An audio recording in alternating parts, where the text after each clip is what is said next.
Luckily, at that time in my life, I had really great neighbors, and I remember playing tennis with them, and we lived in this really residential suburban area, so we were running all around, and there was a park, and I remember we played Manhunt, and they also had a toy camera that was for kids, and we would make up stories, like make-believe, but then we would actually make like videos out of it, so I had a really fun time at their house. They like hardly ever came over to my house. We were next to our neighbors, and there were also like other kids in the neighborhood, but it was kind of like a one-sided relationship where I would always go over to their house, and I would always try to be a really good guest. And I also started playing soccer and softball when I was around 9 years old or something after we moved there. Although I wasn't really good at ball sports. I remember another thing about why I was rough. When I first started going to school there, I was in the main building, but then in the 4th grade, I was in a portable, and I was allergic to mold, and I would always have to like go outside because I was like coughing and sneezing so much because of the mold. When the teacher like took down the posters at the end of the school year, the walls were all completely moldy and you could see the mold.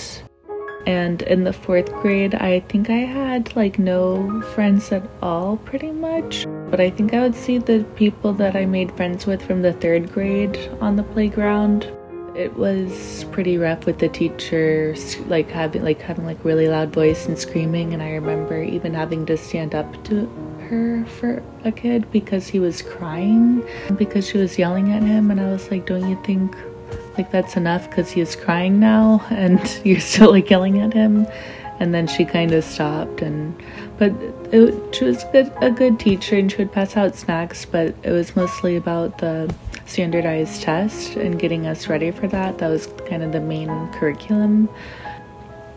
And I got a really good score on standardized tests. I think throughout school it got like progressively harder for me because I think in the beginning I did a lot of workbooks and stuff in my spare time just for fun because I really liked activity books, but then as you get older there's not as many activity books for older kids, so I stopped doing them as much, and I think school got harder. So also, as I'm saying this, I also kind of am seeing it through the eyes of a parent since I'm a parent now. Another thing was when I was younger, I started playing the piano and then I quit. I just didn't really feel like it, like as a 6-year-old, I guess. The same neighbors that I was hanging out with a lot, they also played the piano. The girl did, who was my age, and that kind of made me want to play the piano again. And also, my grandmother played the piano, and a lot of like her ancestors played the piano too. So mostly my neighbor kind of inspired me to get back into it.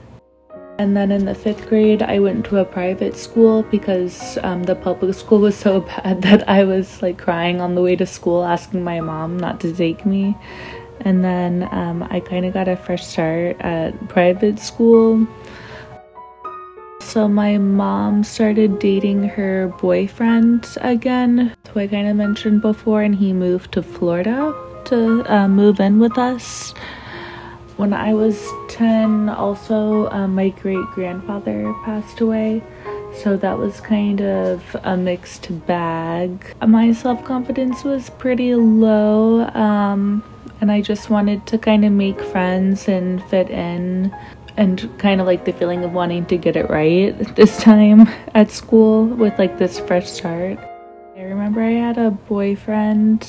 It was kind of like a weird little 5th grade thing where he gave me flowers and then we were like boyfriend and girlfriend, but we never really talked or anything. So eventually he broke up with me, and then he started dating this other girl, and she came up to me one day and she was like, oh, maybe if you had shaved your legs then the guy would have like stayed with you. Even though she and I also never spoke, she just like came up to me one day and said that. That at the time though, that was so bad. That was like crushing for me, and I couldn't even like go up to get lunch by myself. I would have to ask my friends to come with me. But I made some pretty good friends that year, luckily, and actually we're still friends.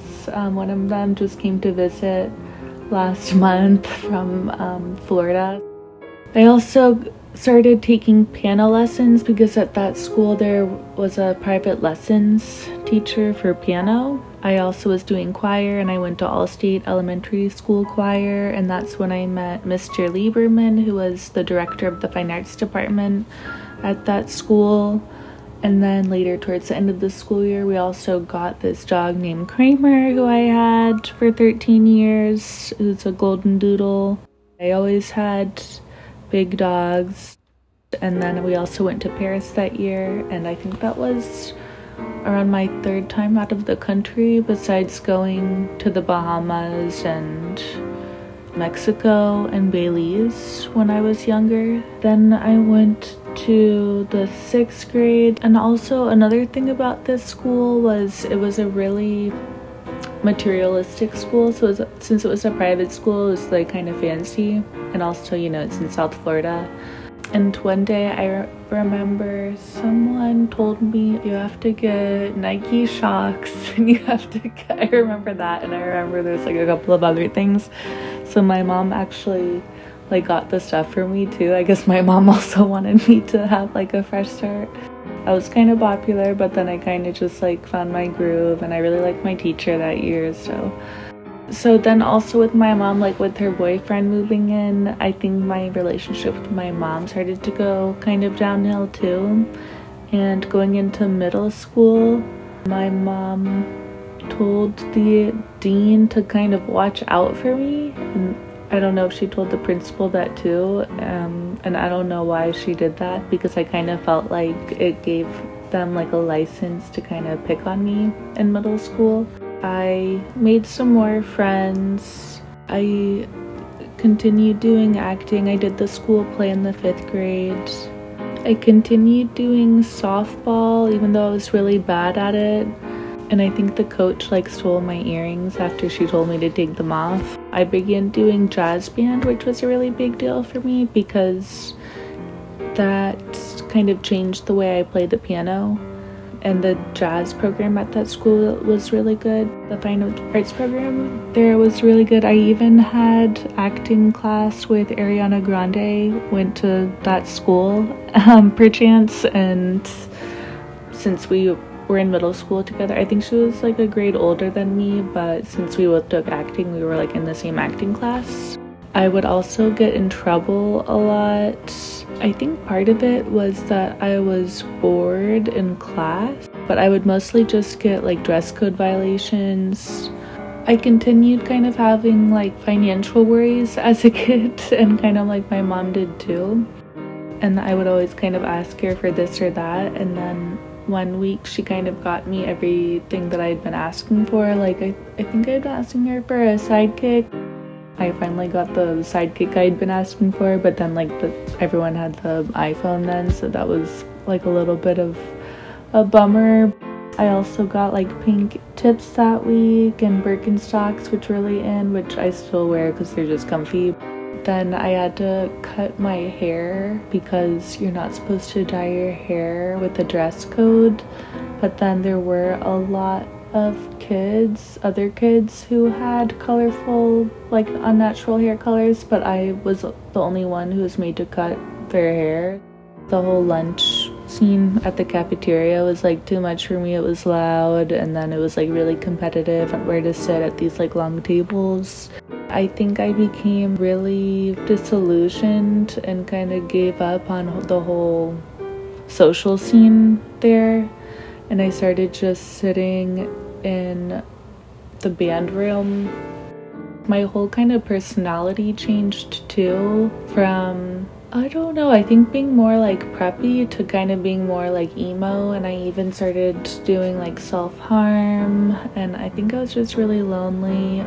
Also, I think by this point my mom broke up with her last boyfriend and she got a new boyfriend. He and I also didn't get along. I was riding my bike one day and it fell over, and the rubber handlebars scuffed his car kind of, but it was rubber, so you just kind of like rub it with your thumb and then it kind of rolls off. But he was like really precious about his car, so he got really angry at me and he kind of like chased me and like yelled at me. I think I was like 12 years old at this point, since I'm in middle school now. My mom and this boyfriend, they would like have conversations at dinner about his job, and I had just no idea what they were talking about, even though it was just like the three of us. They weren't like including me in the conversation. They would go on dates, and then I would just like stay home and watch TV, or I was just like alone a lot. So on one hand, I was like really into my grades, and I would play the piano a lot, and I also started playing the clarinet. But then on the other hand, I started kind of getting into things that I shouldn't. Then I had another boyfriend who, he like lived across the canal from me, and one time he asked me for a blowjob. But then I was like, no, because I'd never really done anything like that, and I just wasn't really comfortable with that. But he kind of kept asking me, so then I would kind of like look up on the internet like blowjobs and stuff to like learn about like what to do or something. So then eventually, after I learned enough about blowjobs, I was like, okay, I'll give you a blowjob. But then he was like, actually no, I don't really want a blowjob, because I assume because he also had never done anything like that before, and he was also kind of uncomfortable with it after all too. But then the next day he told everyone at school that I gave him a blowjob, and it kind of got back around to me. So we actually broke up over that, and I egged his house, and his dad called my mom. My mom was like, why'd you do that? And I told my mom that like he told everyone at school that I gave him a blowjob. So then his dad made him clean it off the house himself. And then another thing was, I was over at my friend's house, and it was kind of funny because at the time she was my closest friend in middle school. She showed me this website called Stickam, and since I was like alone all the time, like I went on there since it was like a social media thing. And you would like talk to people on the camera, and most of the people on there were like guys who were asking me to like get naked and stuff. So I did, and I didn't realize this at the time, but they actually recorded it and posted it online, even though I was 12 years old. So is child pornography. And this, again, like as a parent, I think when parents are like, oh, you can't control what your kid does online, they're just gonna like do it with their friends, you can only talk with them about it. I do think that is an oversimplification. I do think that you have some control over what your kids are doing online. Like I was kind of like worried that we didn't have that much money. I had a big Martha Stewart hobby with like crafts and baking and cooking and stuff. And my mom also really didn't like me getting like fancy ingredients or things like that, because all of that stuff costs money too. So I didn't really realize that. My mom got sick of me worrying about money, and she finally broke it to me that I inherited a medium trust fund from my father when he passed. I say it's medium because it is large enough to sustain me, but not so large that I can spend too much extra, and I have to pay close attention that it's managed well. I see myself primarily a steward of it and secondarily the recipient of it. I don't know, that kind of just blew my mind a little bit at the time. So I still always wanted to go back to New England. In the 8th grade, I applied to boarding schools in New England, and I got into Phillips Exeter Academy in New Hampshire. So I also didn't realize that I was applying to very elite, like old institutions. I just wanted to go to school with other kids who wanted to be at school.